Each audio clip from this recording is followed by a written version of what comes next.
모두 거짓말을 한다의 저자 세스 스티븐스 다비도이치에 따르면 모두 거짓말을 한다. 혹은 정말 스스로가 스스로를 모른다. 이것을 증명해주는 것이 빅데이터다. 인스타그램을 보면 너무 멋지고 예쁜 사람들이 많다. 그렇지 않은 경우도 상당하지만 대체로 SNS 사진들은 필터와 보정이라는 과정을 거친다.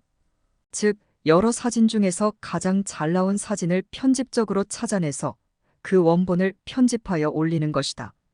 편집이라는 것이 그렇다. 좋은 것과 좋지 않은 것들, 원하는 것과 원하지 않는 것을 잘 추출하여 자신이 원하는 것만 남긴다. 이렇게 편집된 것은 원본과 다르다. 자연에는 위와 아래, 차가움과 뜨거움, 어둠과 밝음이 있다. 즉, 자연스러움이란 편집되어 고농도 추출물과 다르다. 화학의 역사를 살펴보면 이는 농축과 추출의 역사다. 정제하고 걸러내고 추출하고 농축하여 순도 높은 것을 골라내는 작업이다. 즉, 이것은 굉장히 인위적이다. SNS는 모두의 삶에서 자신이 편집적으로 보여주고자 하는 부분을 추출, 정제, 농축한 고밀도 인공물 덩어리다. 현대인들은 자신의 일상을 저장하는 공간을 SNS에 둔다. 남에게 보여주고 싶은 모습뿐만 아니라 스스로 간직하고 싶은 모습도 이처럼 가장 행복하고 좋은 장면을 골라 올리다 보니 올라간 모습과 실제 모습 간의 간극이 생긴다.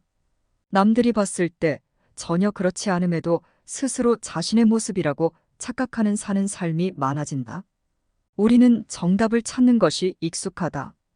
학교에서 12년간 받는 교육이 정답 찾기다.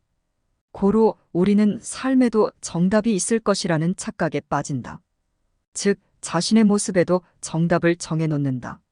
행복이라는 것에 정의를 맞춰 스스로 그 틀 안에 들어가거나 남들이 인정해주는 정답에 가장 가까운 모습을 찾아내고자 한다.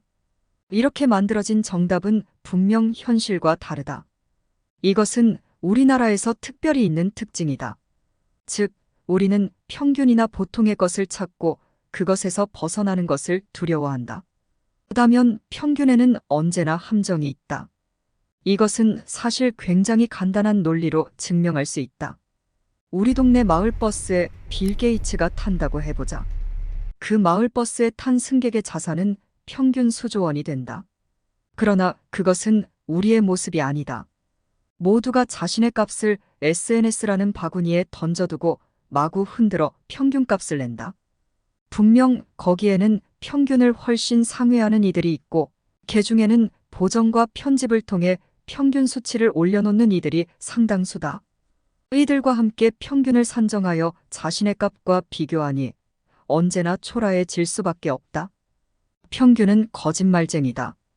보통이라는 것도 환상이며 SNS는 허상이다. 나 또한 간혹 아이들과 생일 케이크 위에 촛불을 부는 장면을 가끔 SNS에 올리지만 현실적으로 우리 아이들과 내가 가장 좋아하는 반찬은 2영원짜리 분홍 소시지에 계란을 묻힌 소시지전이다. 그것은 당연히 일상의 상당수에 속한다. 다만 그것은 당연히 SNS에 저장되지 않는다. 그리고 시간이 지나서 현실이 점차 과거로 변색되며 기억 보정이 들어갈 때가 되면 아름다운 과거와 현재의 간극차만 더 벌어진다. 보통 사람들은 자신이 만들어낸 자신의 모습을 자신의 모습이라 착각한다. 실제로 일부 고양이는 스스로 자신을 호랑이처럼 거대한 포식자로 착각한다. 그들은 자신의 착각에 취해 자신보다 몇 배나 큰 상대에게 덤비기도 하고 자신보다 아래로 생각하기도 한다. 이런 차이는 자신감을 만들어내는 좋은 재료가 되기도 하지만 때로는 주제를 모르는 자불량력이라는 고사성어를 떠올리게 한다. 가만 보면 사람들은 자신이 무엇을 잘하는지, 무엇을 좋아하는지, 무엇을 하고 싶어 하는지 알지 못한다. 고로 객관적인 자기는 자기를 벗어났을 때 알 수 있기도 하다. 예전 한 손님이 대형마트에 항의를 했던 적이 있다. 그는 매니저를 찾으며 자신의 딸에게 아기옷, 침대와 같은 유아용품 쿠폰을 보내는 이유를 따져 물었다. 자신의 딸이 고등학생인데도 불구하고 이런 쿠폰을 보냈다는 사실에 대한 항의였다. 그러나 이후 그는 자신의 딸이 아이를 가졌다는 사실을 알게 된다. 이어 그는 마트에 사과를 한다. 부모보다 더 자녀를 잘 알기는 힘들 것 같지만 빅데이터는 그것을 가능하게 한다.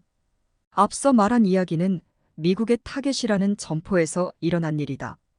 딸의 검색 내용이나 물품 구매 이력으로 구매 형태를 분석하여 추천 상품 할인 상품을 보내는 것이다. 타겟의 빅데이터 전문가들은 이처럼 고객의 25 형태의 구매 패턴을 분석한다. 고로 고등학생 딸의 임신과 출산에 대한 예측을 가능하게 했다. 부모뿐만 아니라 우리 스스로도 우리를 모른다. 우리는 우리가 포장한 포장지의 모습으로 우리를 기억한다. 자신이 진짜 무엇을 좋아하는지, 무엇을 잘하는지, 무엇을 하고 싶은지를 알기 위해 자신을 관찰하는 일이 필요하다. 그러나 대부분의 우리는 스스로를 관찰하기보다는 우리 외부에 벌어지는 일들에 훨씬 더 관심이 있다. 좋아하는 연예인의 취향이나 목소리, 성격, 외형에 대해 자신보다 더 관심 있게 들여다본다. 즉, 자기 자신에 대해 왜곡된 시선을 가진 채 살아가며 타인을 관찰하는다. 삶을 풍족하게 하기 위해서는 진짜 자신이 좋아하는 것이 무엇인지, 자신이 잘하는 것이 무엇인지, 자신이 진짜로 좋아하는 것이 무엇인지를 알기 위해 자신을 돌아보는 시간을 충분하게 가져야 한다.